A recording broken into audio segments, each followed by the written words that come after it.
Alright guys, I went ahead and pulled everything apart. So the crankshaft hold downs, you really can't miss this. They are all labeled from 1 to 2 to 3 to 4 to the one that sits at the back with the for the rear main seal. You really can't miss them because they are labeled and indented, if you can see. And another thing you want to remember when taking these off, you got Torx bits at the top, and you got Torx bits going left and right holding it down. You always want to remember to take those off because they're not going to come off without you taking those off. If I can show you on the bottom here, right there, one right there, one right there, one right there, 3 on each side. I went ahead, pulled the pistons and bearings out, and they don't look too bad, but we are replacing all of them, coated bearings, getting built rods, and I am thinking about doing pistons. All I got left is pull the balance shaft out and pull the cover off. The crank seems to be okay. There was no damage. Don't forget, when pulling out the crank, there are these 2 spacers almost.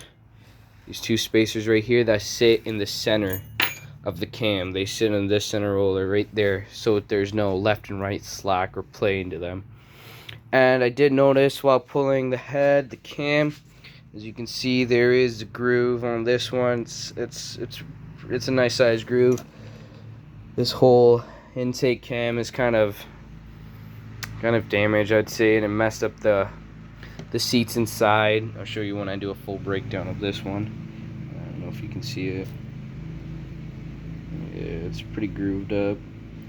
So I'm thinking about going and replacing them, see what the shop says, get them done. I did pull out the old table, threw a tarp over it, and made it sort of into a workbench area just to get everything organized and cleaned up to look nice and keep everything clean. Just got to put a couple more things on the table to remember where things go. Other than that, we will be continuing the video sooner or later when I get some parts in, when I get the money for it and whatnot. We'll get the block all washed and cleaned up, see what they say about the head.